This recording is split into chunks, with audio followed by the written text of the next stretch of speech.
My name is Hailey Turner, and until that afternoon, I believed that family meant trust.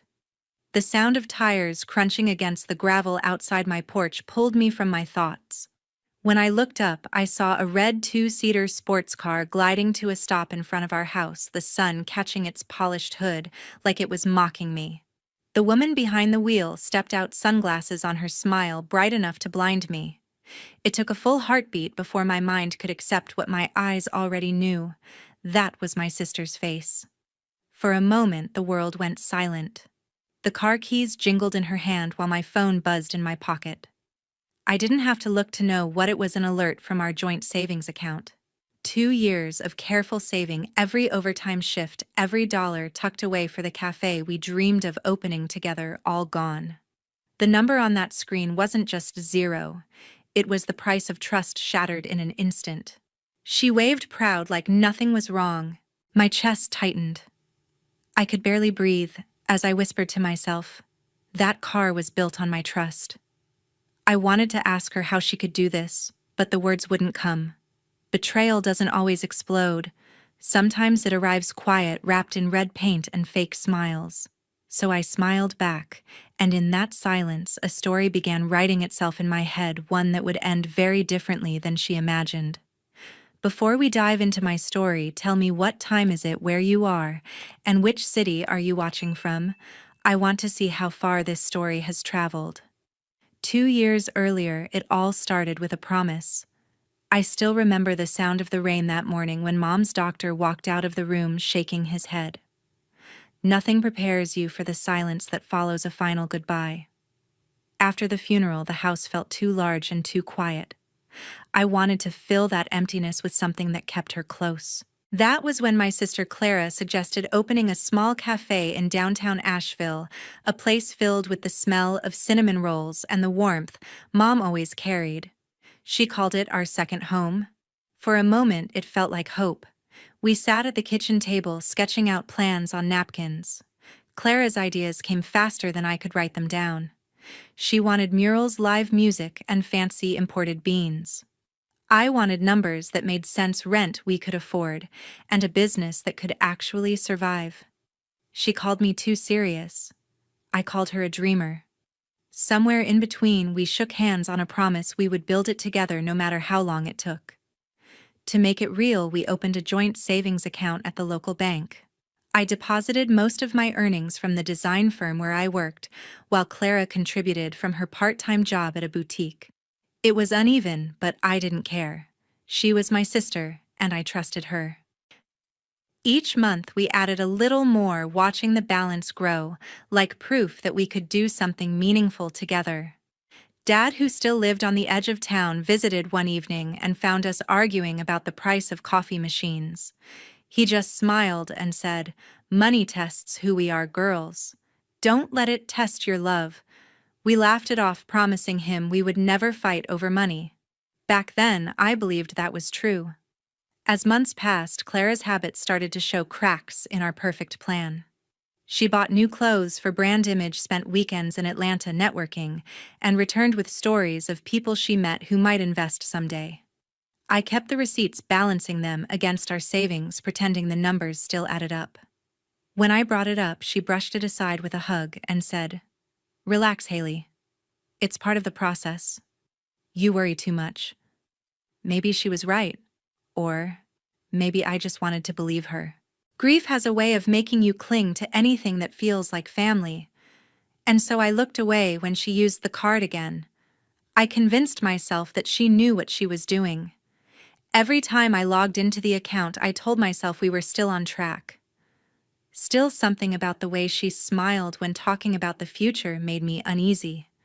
It wasn't the smile of someone building something with you.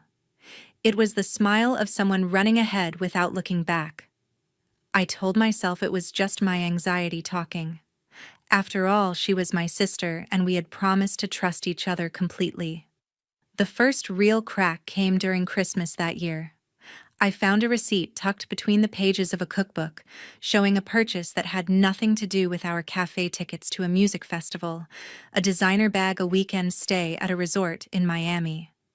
I sat there staring at the paper until the ink blurred. Confrontation sat heavy on my tongue, but I swallowed it down. It was easier to believe in the dream than face the truth. By spring, we stopped talking about the cafe altogether. She said the timing wasn't right. I said nothing. The account stayed open, the money untouched for a while. But deep down, I felt something shifting. Promises like savings lose value when only one person keeps adding to them. And though I didn't know it yet, the promise that began with hope was already turning into a debt I would never forget. One rainy Friday, my phone buzzed with a bank alert. I was sitting in the office finishing a project deadline when the sound of my phone cut through the rain outside. I almost ignored it until I saw the subject line, "Unusual account activity." My pulse quickened. Our cafe savings account wasn't supposed to have any movement. We hadn't touched it for months, but when I opened the email, the balance stared back at me, barely a few dollars left. I blinked, certain it was an error. 2 years of work couldn't vanish overnight. I called the bank immediately, my fingers trembling as I typed in the account number. A woman with a calm voice asked me to verify my identity. Then she said, "The withdrawal was made yesterday at a local branch. The name listed is Clara Turner." My throat went dry. I asked her to repeat it, hoping I had heard wrong. But she did. Same calm tone, same name. My older sister. The office suddenly felt too small, the air too thick. I shut my laptop and drove home through the downpour, every red light stretching longer than the last. Questions raced through my head. Maybe there was an emergency. Maybe she needed the money for something important. I wanted to believe that. When I pulled into the driveway, the truth hit before I even stepped out of the car. Clara's car was gone, but on my phone, her social media told the rest of the story. A new post. A bright red 2-seater sports car parked outside the dealership, captioned, "Finally got my dream ride. Hard work pays off." My stomach twisted. That wasn't hard work. That was our cafe, our late nights planning every sacrifice I'd made. All of it polished into metal and parked for likes. When she walked in later, her heels clicking against the floor, she looked radiant, no trace of guilt. I stood in the kitchen holding my phone. "You used our savings?" I said, my voice low but steady. She shrugged. "Relax, Hailey. I'll pay you back once things settle." Pay me back. The words tasted bitter. That money was supposed to be for both of us. For Mom's cafe. She laughed lightly. "You're being dramatic. It's still our dream, just delayed. Besides, you're doing fine. You can save again." Something in me broke. Not from the money, but from how easily she dismissed it, as if trust could be replaced like cash in a drawer. I watched her pour herself a drink, humming, completely unaware that I was memorizing every detail, the tone of her voice, the glint of her new car keys on the counter, the smell of rain on her jacket. She thought the silence meant surrender. But in that silence, something inside me shifted. I realized that confrontation would change nothing. Clara never listened when she was wrong, she only doubled down. So I did what I'd always done best. I stayed calm and started thinking. That night, while she posted another picture of her new chapter, I opened my laptop and began documenting everything: receipts, transactions, timestamps. I spoke to no one, not even Dad. Trust was already too fragile to risk another conversation. The house was quiet except for the hum of the refrigerator and the tapping of my keyboard. I didn't cry. There was no point. Tears wouldn't bring back what was lost. This wasn't about money anymore. It was about learning who my sister truly was. By midnight, I had a folder full of proof and a calmness I hadn't felt in weeks. Clara might have taken the savings, but she had no idea what she'd awakened in me. Trust once broken doesn't heal, it transforms. And that night, I stopped being her forgiving sister and became something else entirely, someone who takes notes before she strikes. By Sunday morning, the storm had passed, but the quiet that followed felt heavier. I sat by the kitchen window watching water drip from the eaves and realized something had shifted inside me. I no longer wanted to scream or cry. I wanted clarity. So I opened my laptop and began reading everything I could about joint accounts, ownership rights, and civil law. The more I read, the clearer it became. What Clara had done wasn't just betrayal, it was theft under the law. My name was on that account. Half of that money was mine, and I had every right to take action. By noon, I called an old friend from college, Colin Brooks, who had become a lawyer in Asheville. We hadn't talked in years, but when he picked up, his voice was the same, steady and kind. "Hailey Turner?" he said, surprised. "It's been a while. What's going on?" I hesitated, then told him everything. He didn't interrupt once, just listened. When I finished, there was a pause on the line. "You're right to be upset," he said finally. "But if you want this to hold up in court, you'll need more than screenshots. Get everything: statements, communication logs, proof of joint ownership." That evening, I printed every document I had collected and arranged them in folders. My desk looked like a crime board, each page a piece of what Clara had taken. For the first time, I didn't feel powerless. I felt prepared. Over the next week, Clara barely spoke to me. When she did, it was usually to make a dig about how stingy I was. "You've always been tight with money, Hailey," she said once over breakfast, sipping her coffee with a smirk. "Maybe that's why you never enjoy life." I didn't answer. There was nothing left to say that wouldn't break something further. She saw my silence as weakness, but it was discipline. Dad called a few days later. His voice carried that tired gentleness I knew too well. "Hailey," he said, "I heard you and Clara aren't talking. Let her learn her own way. She'll come around."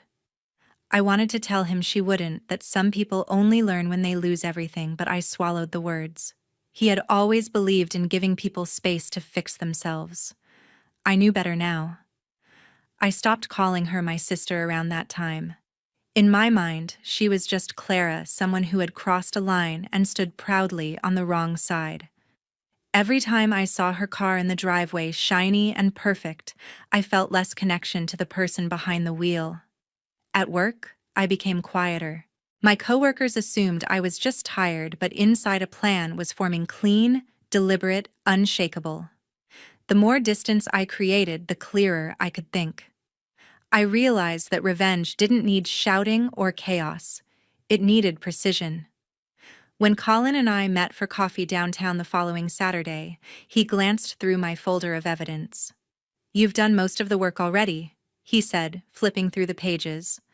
"This will be straightforward. File a civil claim. Don't warn her. Don't negotiate. Just file." His calm made it sound simple, almost procedural. I signed the paperwork that afternoon, my hands steady. For the first time in weeks, I slept through the night. There were no explosions, no fights, no tears. Just quiet. That's the thing about certain kinds of war: they don't happen on battlefields or behind raised voices. They happen in silence, in calm decisions, in a name signed neatly on a line that says you're done being the forgiving one. By Monday morning, the papers were filed. Clara still thought she was winning, but wars like this aren't fought with noise. They're won with patience. A month later, we stood on opposite sides of a wooden bench. The courtroom in downtown Asheville was smaller than I expected. Plain walls, cold air, and the faint smell of old paper. The sound of the clerk's pen clicking filled the silence as we waited for the judge. Clara sat across from me, dressed sharply in a cream blazer, her hair pinned perfectly in place. She looked more like she was attending a meeting than a hearing. Colin sat beside me, calm as ever, flipping through our case file. When the judge entered the room, stood. My pulse steadied, not from confidence, but from exhaustion. This was no longer about winning, it was about ending. Colin began by presenting the records. He spoke clearly, guiding the judge through each bank statement, each withdrawal that carried Clara's signature. The room was quiet except for the sound of paper turning. "Your Honor," he said, "my client, Ms. Turner, and the defendant opened a joint savings account with equal ownership. The withdrawals made by Ms. Clara Turner occurred without joint consent, violating the legal principle of shared authorization under state law." Clara's lawyer rose, adjusting his tie, his voice smooth. "Your Honor, this is not a business dispute. This is a family matter between two sisters. Families operate on trust, not contracts. Miss Clara didn't act with malice. She simply used shared funds within what she believed to be her right. The judge turned to Clara. Is that correct? She nodded, eyes wide, playing the part of the misunderstood sibling. We're family, not business partners, she said softly. I never thought she'd take it this far. Colin leaned forward, calm but firm. Your honor, joint account means joint consent. Emotion doesn't erase legal responsibility. My client trusted family. What she received was financial loss. There was a pause long enough for the words to sink in. The judge glanced down at the statements, then at Clara. Miss Turner, personal relationships do not void contractual obligations. You withdrew funds totaling $22,000 without written approval from the co-holder. That is by statute an unauthorized withdrawal. You are ordered to return the full amount within 60 days. The court will also issue a lien against the vehicle purchased with those funds until the debt is repaid. The words landed like a quiet verdict on the air. Clara's smile faltered just slightly.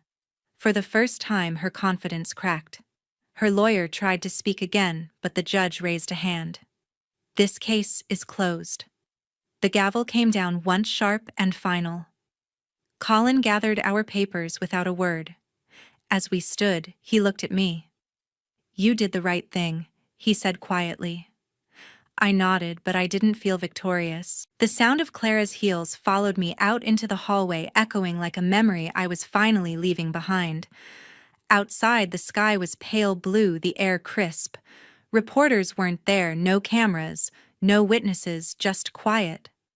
Clara walked past me, her expression unreadable. For a second I thought she might say something. She didn't. She just kept walking. I stepped down the courthouse stairs, my shoes clicking against the stone. The world went on as if nothing had happened. Cars passed. People chatted. A man sold coffee at the corner. I took a deep breath and realized that justice doesn't need applause. It doesn't always look like victory either. Sometimes it's just the sound of balance being restored softly, quietly, exactly where it should be. When I reached the parking lot, Colin gave me a small nod before leaving. I watched him drive away, then turned back toward my own car. The red reflection of Clara's sports car gleamed in the distance. For a moment, I almost felt sorry for her. Almost? Then I got in, closed the door, and drove away without looking back. A week after the verdict, the house felt too quiet. The walls seemed to absorb every sound as if they too understood what had been lost. The coffee cups still sat in the sink, 2 of them, though only one was used now. Clara had packed her things 3 days after the ruling. No note, no apology, not even a goodbye. The room she once filled with laughter now smelled of dust and still air. I walked through the hallway that used to echo our conversations and found only silence waiting in return. Evan stopped by that Sunday. He looked older than I remembered, shoulders slumped, eyes clouded with something heavier than disappointment. He sat at the kitchen table, tracing the rim of his mug before speaking. You did what you had to do, he said quietly. But sometimes, doing the right thing doesn't feel right. I didn't answer. There was nothing to say that wouldn't reopen the wound. After a moment he sighed, as if setting down a weight that had been on his chest for years. Blood isn't thicker than respect, he murmured, staring at the window where the rain began to fall again. The words lingered between us like a truth too simple to ignore. That afternoon, I went upstairs to clean out the room that once belonged to Mom. Her perfume still faintly clung to the old curtains, and her journals rested on the nightstand, edges yellowed from time.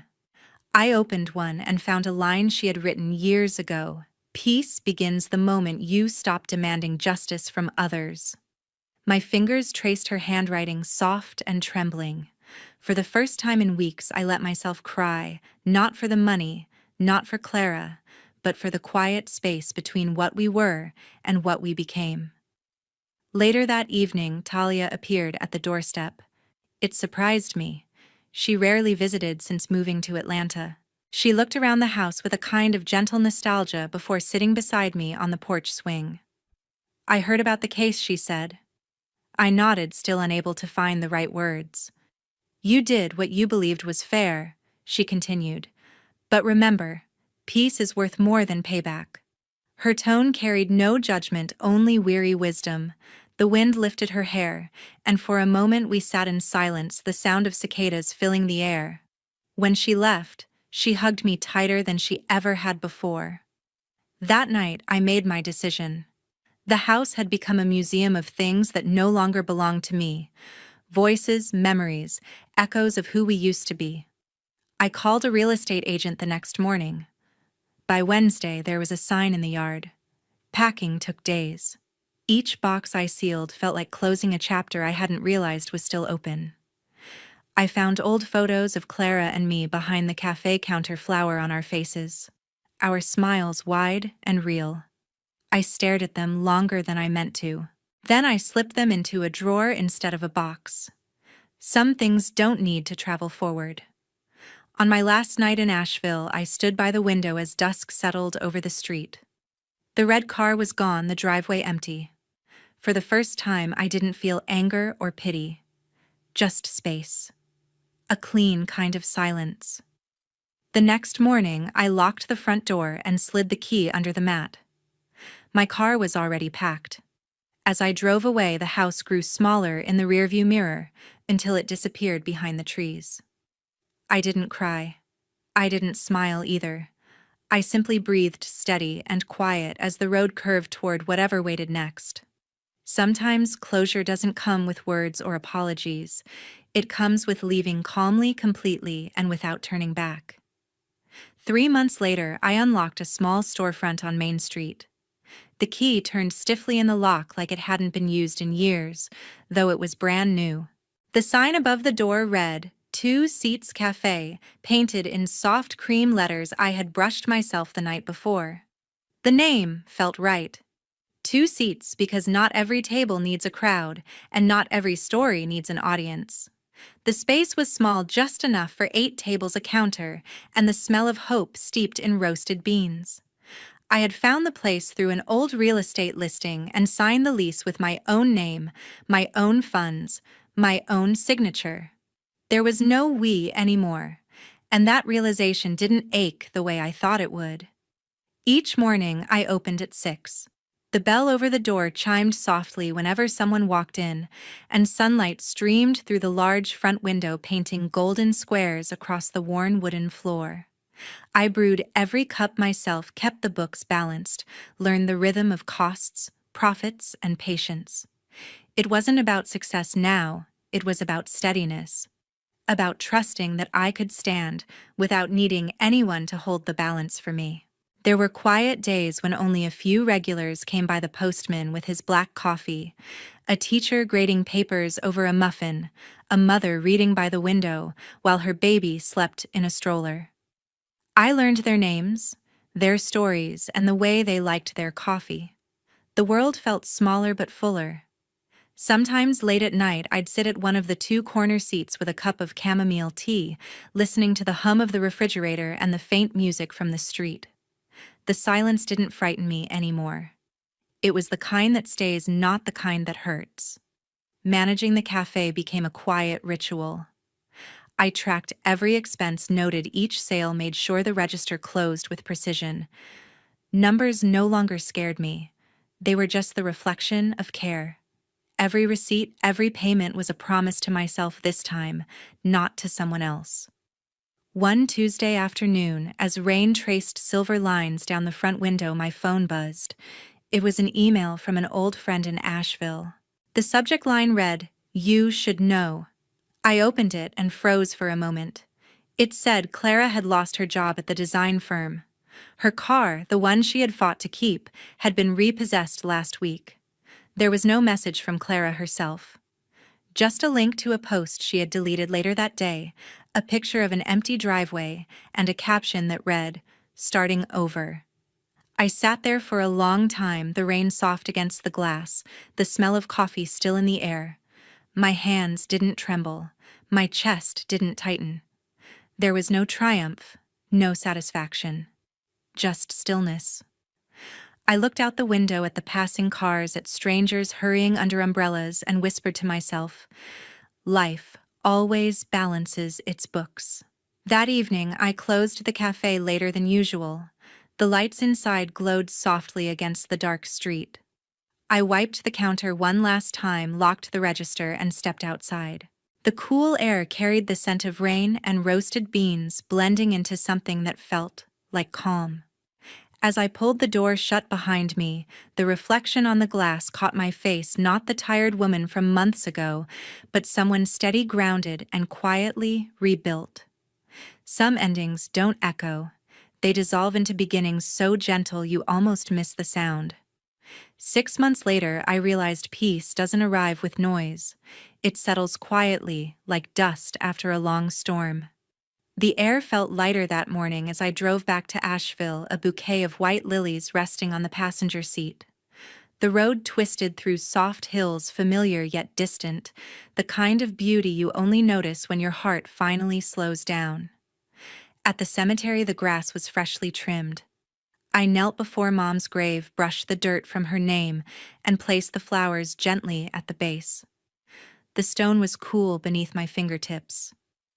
I did it, Mom, I whispered, though I wasn't sure what it meant anymore. Winning, moving on, or simply surviving with dignity. The breeze lifted my hair, and for a moment I could almost hear her voice, the quiet strength that had carried me through every fall. Later that afternoon, I stopped by Evan's house. He was pruning the small rose bushes by his porch, humming to himself. When he saw me, his eyes softened the way a father's do when he no longer worries. "You look different," he said with a half smile. "Lighter."